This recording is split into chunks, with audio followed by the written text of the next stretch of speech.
Sandra the address of my orphanage and asked a teacher for help. She called an ambulance and I was brought to the hospital. The doctor's diagnosis was grim. I needed an emergency surgery. There was also good news though. They found a donor for me. The last thing I remembered before the surgery was the kind eyes of my surgeon, Dr. Cooper. Don't worry, Anna, you'll be fine. All I saw after that was darkness. When I came to, the doctor told me the surgery had gone well. Congratulations, Anna. You have a new heart now. Soon, you will fully recover and even be able to play sports. Did you hear that? I could run. Thank you, my guardian angel. I believed that my life would only get better from then on. One day, Sandra visited me in the hospital. My sister turned out to be a real beauty. They told me at the orphanage that you had surgery, and I immediately came here. Then, she told me that when she turned 18, her adoptive parents told her that her biological mom and dad had died. They didn't know the details, but from that day on, my sister became obsessed with finding out what happened to our parents. Will you help me investigate? I was about to say yes when Dr. Cooper walked into my ward. He overheard our conversation and strictly forbade Sandra from disturbing me while I was recovering. Anna needs complete rest. She can't put any stress on her body right now. My sister was very understanding. She said she'd let me know if she found out anything interesting and left right away. Get well soon, sis. While I was in the hospital, Dr. Cooper treated me like a daughter. He took care of me, gave me sweets, and cheered me up. I even thought that was probably what having a father felt like.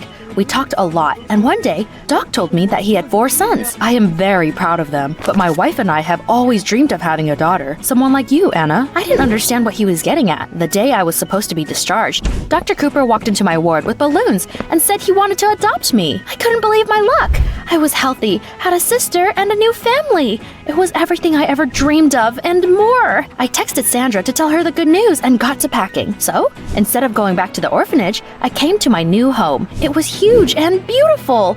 My new room looked like a princess's bedroom. However, cracks soon began to show. I immediately realized that something wasn't right. My adoptive mom didn't leave her room or talk to anyone. She lived in her own world. My wife is a little depressed. Give her some time and she'll get better, Anna. My adoptive brothers were the worst. All of them, from the youngest, Richard, and to the eldest, John, wanted me gone.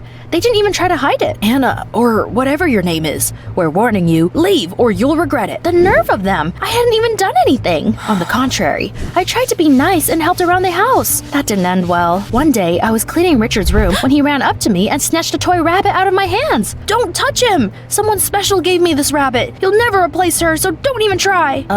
What was he on about? I wasn't trying to replace anyone. I tried to ask my brothers about it, but none of them explained anything. They just looked at me accusingly and scoffed. Oh, whatever. I was done with trying to make them like me. My new dad adored and spoiled me, though. He gave me a whole wardrobe of new clothes, a ton of jewelry, and even a top-of-the-line phone. In the orphanage, I could only dream of such luxury. We went out every weekend. One day, my dad suggested I join an equestrian team.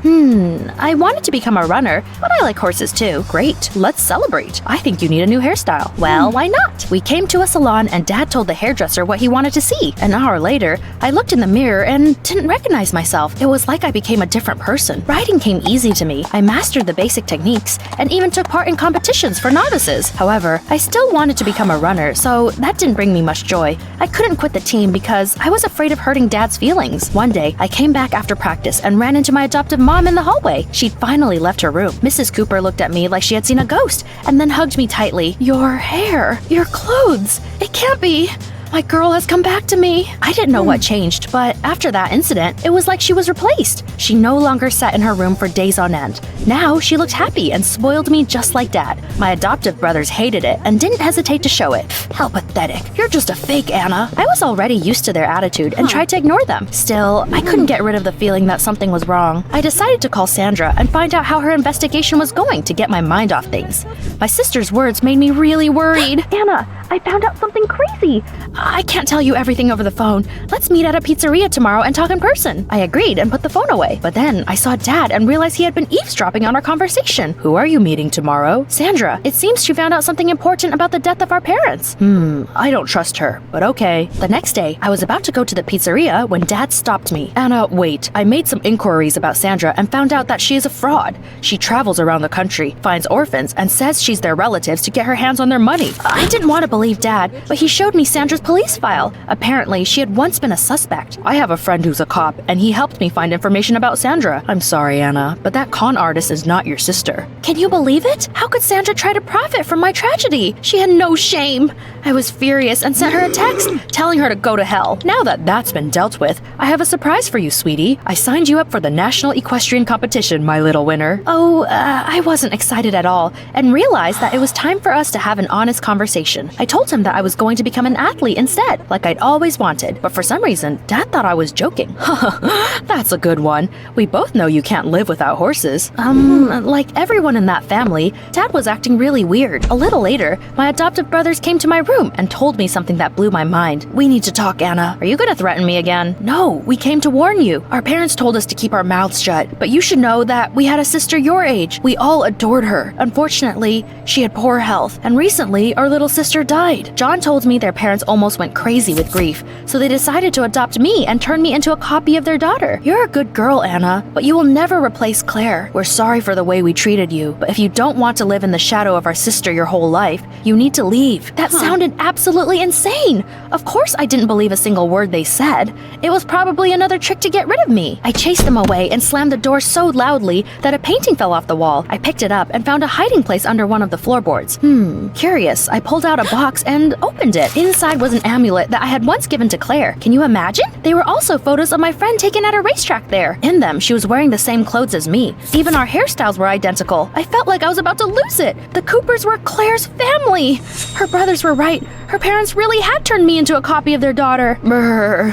A chill ran down my spine. I realized that I would never see Claire again and burst into tears. All of a sudden, my phone vibrated in my pocket. It was Sandra. Talking to her was the last thing I wanted. I asked you to leave me alone. Mr. Cooper told me you're just a pathetic liar. And you believe that bastard? He lied to you because I found out his terrible secret. Anna, our parents died in an accident and it was Mr. Cooper's fault. My head was spinning. If that was true, then Mr. Cooper was a real psycho. My blood ran cold. Anna, don't worry. Soon I will take you away from that madhouse. I put my phone away and started to frantically pack my things. I wanted to get out of there as soon as possible. But then, my adoptive father walked into my room and saw what I was doing and immediately understood everything. Stay away from me. I know everything. You're a psycho. Anna, it seems we need to have a serious talk. Sandra really is your sister. I lied because I was afraid she would tell you the truth and you would want to leave. It's about time you find out what really happened. It happened many years ago. I was called to the hospital to perform an emergency surgery, so I was in a hurry. It was raining.